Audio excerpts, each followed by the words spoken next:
So first we wanted to go over with you guys how to use Eliminate. Some of you guys may be very familiar, but just in case you're not, since we're going to be doing some interaction today, kind of wanted to go over some simple steps with you guys. I wanted you to look at the first is a set of buttons directly under your name in the participant section on the left-hand side. The button which looks like a smiley face, it allows you to give us some feedback since we can't see you in person. And this can be in the form of a smile, laughter, or an applause. So if you get stumped in a certain section or you need us to slow down at any point, please just use the button so we can adapt our presentation for you guys. Another way to ask a question or provide feedback is through the chat feature at the bottom of the left-hand side. So if you guys want to type in questions during the presentations, we'll be monitoring those chats so we can answer those questions right then, or at the very end of the presentation, we'll open it up for questions as well. And then the final interaction toolbar is to the right of the participant list. It's a few buttons we will be using today, which include the pointer button, the pen stroke, which will allow you to draw directly on the screen, and the text box, which will allow you to type a message on the actual screen.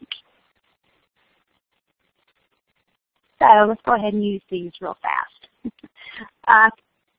Whoever's on the call today, I want you to show me where you're calling in from by using, either a smiley face, or you can circle it, whatever you want to do to show us where you're calling in from today.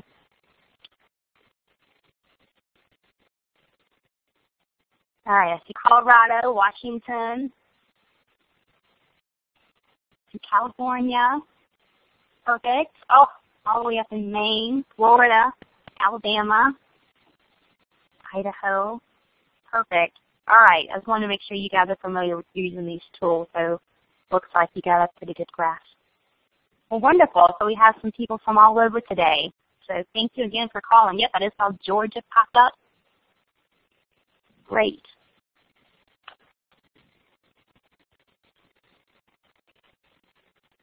So first we're going to talk about the agenda today, and what we're going to do is talk through the importance of emails and how you can use them to build a successful Relay for Life event. And we're going to talk through the types of reports available, how to run them, and how to use them to monitor your Relay for Life success. So first we're going to talk about Relay for Life email communication. So by writing on the screen for me, I want you guys to tell me, why do you think email is an important part of your Relay for Life event success? And we'll take a few minutes to let people write what they feel is important.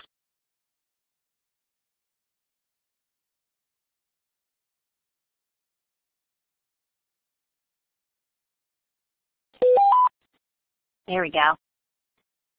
See some people starting to write now.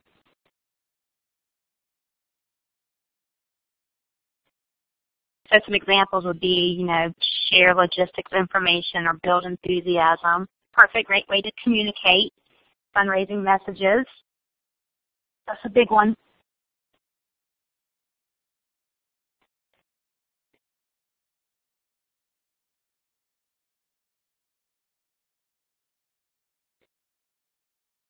Keep teams updated on what is happening. Great. Provide something that they can retain and print on, like a post or tweet. Absolutely. Easy way to communicate.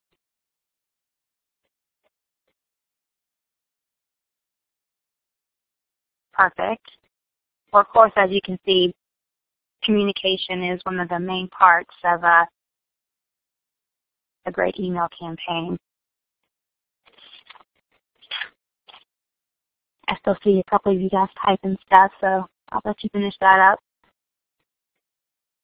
Team captains can get updates in a timely fashion, absolutely. Everybody can get updates in a timely fashion. Perfect. These are great ideas. I mean, everything you wrote on here is absolutely correct. So now we're going to talk about emails that are automatically sent. So for those on the training today who have participated or you guys hadn't staff, but who have participated in a Relay for Life event in the past few years, you may remember seeing an email calendar like the one on your screen, and which was a series of emails that were sent out each month to past participants asking them to sign up if they hadn't done so already, or to current participants asking them to continue to fundraise or build their team. These emails were sent based on your event date. And the reason why we're wanting to show you this is because for this year, these emails will not be sent for your Relay for Life event. However, we still want to help your event along with critical email pieces. So there are some emails that are centrally managed for you, and these emails are called autoresponders. So by circling on the screen, can you guys tell me what you think an actual autoresponder is by circling A, B, C, or D?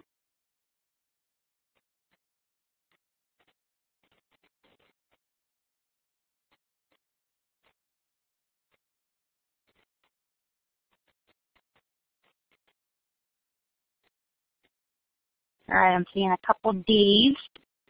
Yep, D. Let's see a C.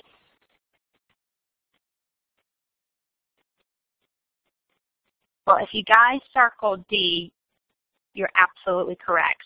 Autoresponders are emails that are sent automatically to your current online Relay for Life participants based on specific actions that they have taken. So if you had registered online for your event, and I know everybody on this phone call has done that, you have already received one or more of these autoresponders. Good job, guys. So the 2015 autoresponders are on the screen for you to review. You can see that there are those that are related to registering and donations, and we have some that are fundraising milestone emails.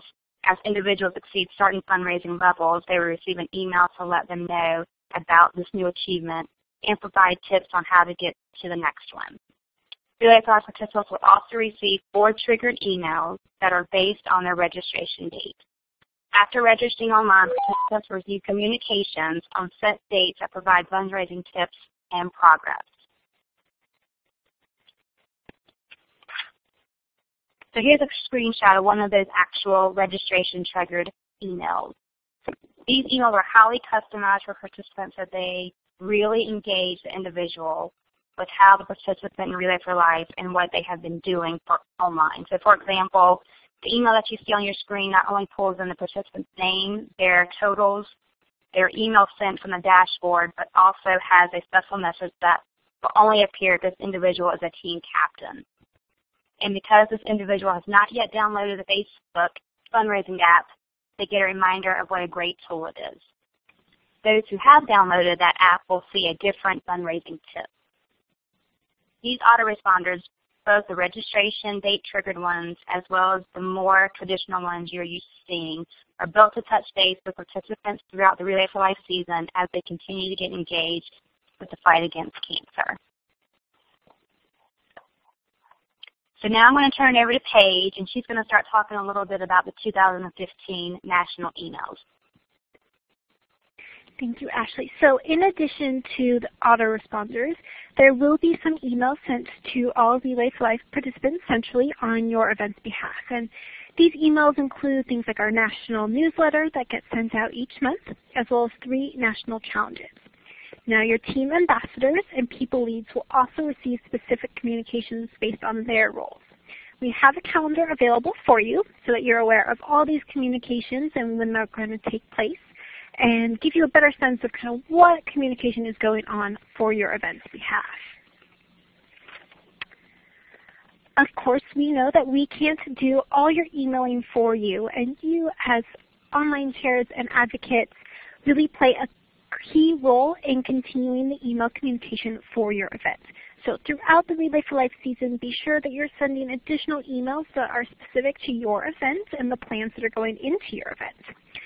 You want to be regular with your email communication so that people don't forget that there are things happening and that there are things that they can constantly do to make your Relay event a success and to make it impact on cancer. We know that we're putting a lot of work on you and your committee, your fellow committee members, on coming up with those compelling email communications. So we've filled your Event Management Center with templates, which you have hopefully already taken a look at. Those templates include some recruitment emails that are designed to be sent to past participants, asking them to come back to Relay for Life. We have some engagement emails that can be sent out throughout the season, asking people who have already signed up to continue fundraising and building their team. And we've also had some emails in there that can help support any challenges, whether they're a recruitment challenge or a fundraising challenge that you can host locally. We'll talk about those challenges in just a minute. So these emails can be a jumping off point for you, and you can get really creative with them, or you can send them completely as they are. If you think that you haven't sent an email, haven't touched base with people in a little while, you can just plug in your event information and send these as they are. We're not going to actually discuss how to go through the process of sending out an email today from your Event Management Center. So if you're brand new to your role as an online chair, that is definitely something that you will need to learn how to do first before you can actually take on this emailing portion of your job. We've got some great resources available to help you learn that process. There are e-learnings as well as manuals available in the Volunteer Learning Center, and your staff partner can also direct you to any resources or sit down and go through the process with you as well. So now that we've been talking about emails and all the emails that are already built into your Relay for Life event season and those that are at your fingertips ready for you to send on your own, I'm sure that you have been thinking and writing down all the great emails that you plan to send. So I'm going to ask for your participation again and tell your fellow volunteers that are on the line with us what emails you think you want to send this year for 2015. Go ahead and write them on the screen like you did with Ashley before, or type them into the chat area if that's easier. Tell us what type of emails you think you would like to send.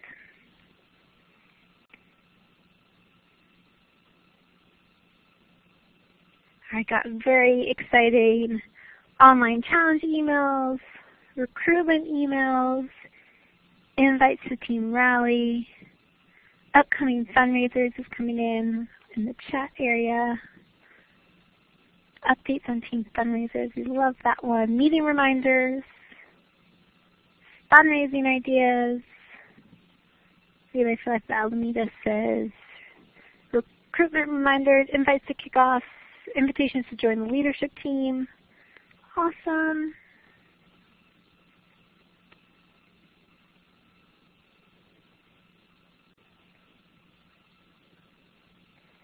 Any other ideas? Excellent. Awesome feedback. You guys, I know, are going to have some really great emails to send.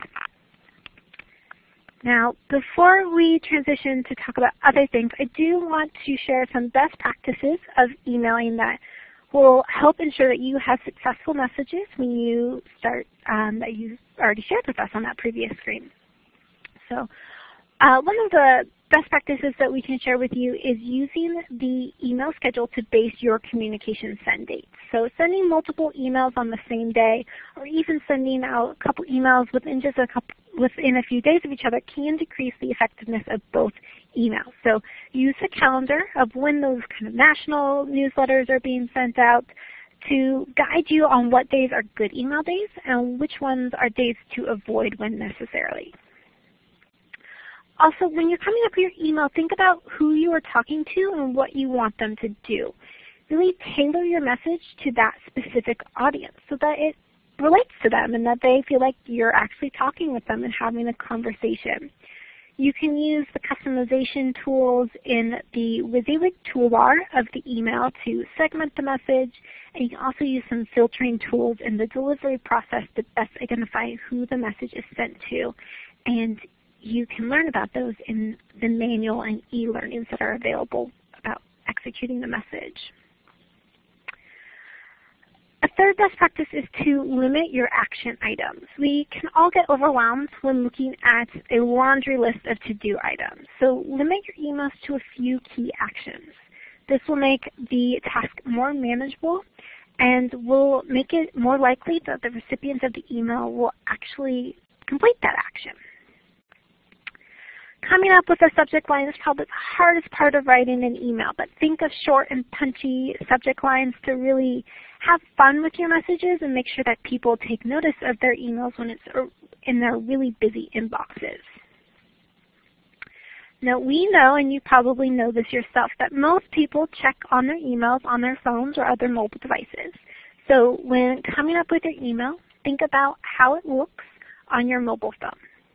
Send an email to yourself, a test message to yourself, and open it up on your phone to see if it looks okay. If it does, your message is good to go. And don't forget to promote your emails through other channels too. Email is just one communication form, and you'll learn so much more about other surround sound communications in our next training. But tell your committee and your team leaders about upcoming emails at their meetings. Post information on social media. Just by announcing your emails through other channels, you'll help guide people to their inboxes and make sure that they open your emails. Make sure that they know that they're there. So let's transition slightly and talk about challenges and competitions. So by giving me a smiley face, by using that little smiley face underneath your name on the left-hand side, or by giving me some indication on the screen or in the chat area, how many of you have ever hosted an online challenge in some fashion for your Relay for Life event? Or if you're brand new to Relay, if that's something that your committee members maybe have talked about in the past. Something that you might want to do. Awesome. A little bit of feedback. Great. Fantastic. Well, thank you. We love online challenges as well. Whoever put that on the screen and all those great ones now. Someone's doing one already for Halloween. That's fantastic. Well, we know that challenges are a great way to engage the competitive nature of your Relay for Life participants and to spur on some additional online activity that can really help the mission and get us towards our goals.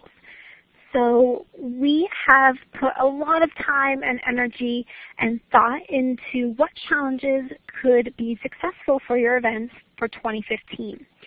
And we've taken the creativity and the execution of challenges that you've done in the past, and they've taught us a lot of things as we looked at the data and at the messages. And we've seen some that have worked great. We've seen some that haven't necessarily given us the results that we wanted, and we've seen some that were clearly, we put a lot of effort into actually making that challenge work and didn't get much bang for our buck. So we took all those findings and we put them together into a set of approved and best practice challenge ideas that you can take to your volunteer committees and have fun with. And those challenges include a 24 in 24 challenge where people can raise $24 in 24 hours, 48 in 48, same process, a most online funds raised challenge, a most number of emails sent from the dashboard challenge, and as well as a registration challenge. So we put all these together into a challenge guidebook. And we have also, in this guidebook, shared some guidelines on how to operate your challenges to protect your participants and the American Cancer Societies from any issues or pitfalls. And this includes just ensuring that you have a focused timeline on your challenges. It should be short and sweet. Too long of a challenge and people have too much time to actually take the action, or they forget about this opportunity completely. So we like to keep them short and sweet, thinking no longer than a week. We also want to ensure that all of our challenges are specific on online activities. We can accurately, with reports that Lynn is going to talk about in just a minute, we can track online activity like income, registration, email sent, and it makes it a lot easier for us to announce a winner and drive people to complete actions like sending out emails that we know are successful mile markers in our Relay for Life event successes. Our guidebook also has suggestions on how to select a prize or how to talk about what prize should be offered with your committee. And we have provided email templates and specific instructions on how to pull reports so that you can ensure your challenge can be run without any hitches. Now, we know that each Relay for Life event can use these challenge templates and guidelines for successful competitions. And just like any of the other email templates that are available in your event management center, you can be very creative with your messages and your prizes and the hook that gets people excited and engaged with these opportunities. Or if you're looking at how your event is performing and notice, you know what, we're not doing as well with registrations right now as our event has just started recruiting and our numbers are a little bit down, aren't where we want them to be, you can simply whip out one of these challenges and they're ready to go, hit the ground running. So the challenge guidebook is available and all those great resources that I think Shannon was telling you about, like Volunteer Learning Center, and you can start exploring those options for your 2015 season today. So with that, I'm going to go ahead and turn it over to Lynn to talk about reports. Thank you, Paige. Can you guys hear me okay? Yep, you're good, Lynn. Okay, thank you. Yep, you're good, Lynn. Thank you. Good evening from the East Coast, everyone. Thank you so much for joining our call today. Just wanted to take a couple minutes of your time and talk about the available reports that are in the Convio's Event Management Center for you to use to monitor your events. Just as a reminder, and I don't know how many of this particular comment may apply to, but if you did help with events last year and you had access to different events last year in Convio, those reports are still available for those particular events. Just as a friendly reminder, if you look at your screen now, you'll notice in the upper right-hand corner of your screen there's a little option on there that says switch to another event. Whichever event you are logged into in Convio is going to be the event that you will be able to pull the reports for. So that's just a little tip to help you all.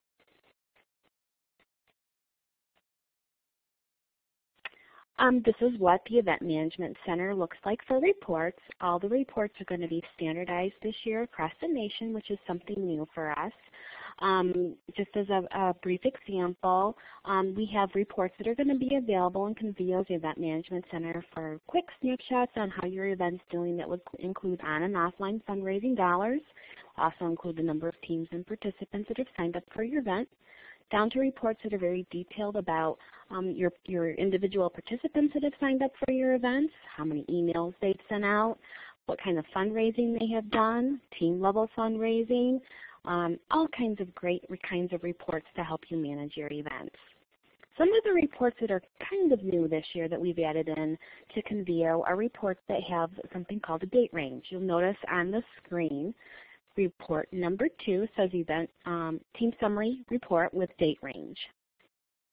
On the next screen, you can notice right here, this is how you actually enter in a date range for those date range reports. It's the first step. You go ahead and click edit, and then you go ahead and you can enter in the date range parameters that you want that particular report to run on.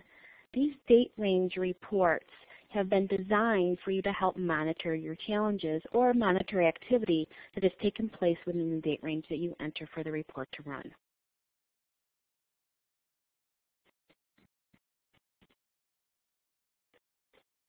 So that being said, I'd like to hear from you. What type of reports are your favorite types of reports that you like to run for your events?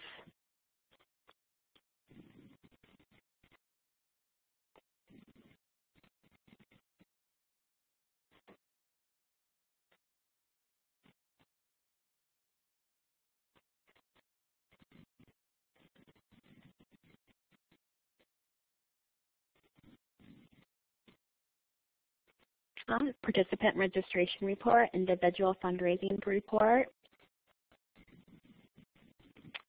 milestone reports, survivor reports, luminary reports,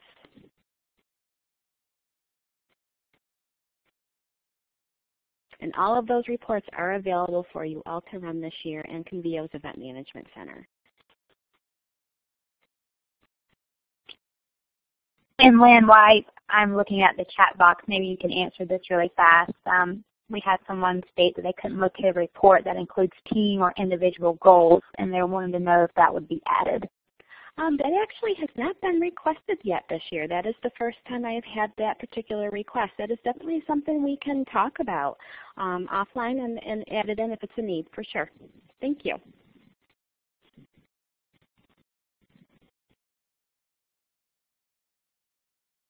And with that, I'm going to turn it back over to Ashley. Thank you all for your time tonight. All right, guys, so we just wanted to go over some materials and support resources for you guys. And this is actually stuff that you can request from your actual staff partner if you need any of this information. But it's the Relay for Life 2015 Challenge Guidebook, in which it's the guidebook outlining the challenges that can be set up locally, the template emails as available in the Event Management Center, and then the RFL suggested email calendar for 2015. That's the working email calendar with suggested dates for local messages and tentative dates for national communications. And finally, the report overview. It lists all reports available in the event management system and the data each of those pull. And like I said, you can always get with your staff partner if you need any of that information. We also want to talk about the upcoming trainings that are left. As you can see here on the screen for you guys. Of course, tonight we had the email and reporting. November 3rd is social media, and then November 10th is surround sound communications. And we've attached here the times and the call-in information. And we just wanted you to know that the volunteer calls will be recorded and uploaded to Relay Nation and the online and social communication lead group. And the volunteer calls will also be loaded to the online Facebook group. So with that, we want to open it up to questions. If you guys have anything you want to discuss, feel free to ask us now.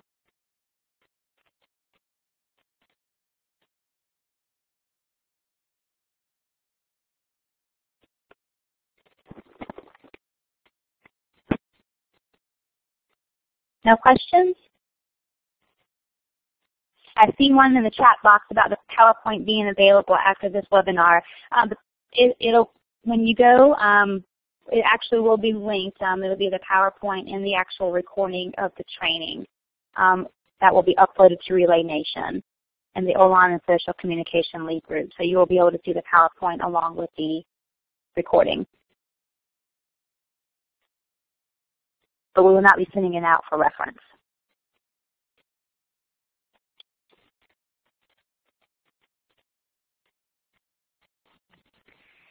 Anna's asking a really great question in the chat. Where can we find instructions on sending emails? If you're looking for step-by-step instructions on how to actually go into the Event Management Center and send out an email, there are e-learnings available in the Volunteer Learning Center, as well as a handy-dandy online manual that is really everything that you could possibly want to do in the Event Management Center.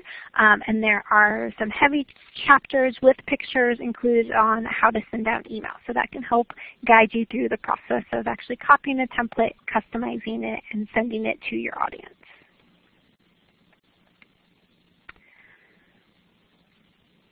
Lynn, do you want to? There's a question from Kelly Judge. Can we request non-standard reports that are no longer available?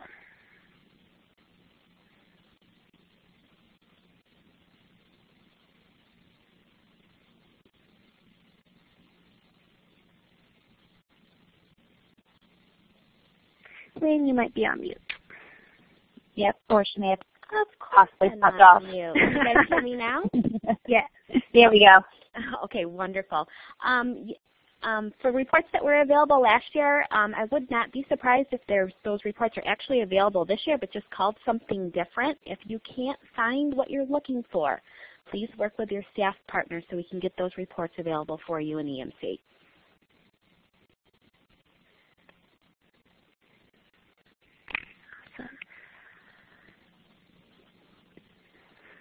A lot of questions about Relay Nation, so thank you very much, Shannon, for providing the direct link to the online chair group that is available.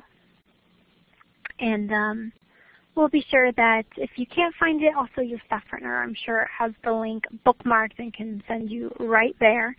And you can bookmark it yourself. It's a great resource, everything that you want on Relay Nation. Or if you'd like us on Facebook, we'll of course be posting things from the nation on that as well.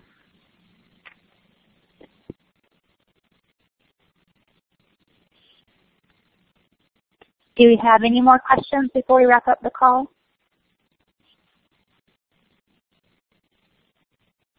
Yes, thank you, Shannon, for answering some of those questions in the chat box for us tonight, and thank you for everyone who took time to join us today. And if we have no more questions, we hope everyone has a good night. And thank you for joining our call. Thank you, everyone.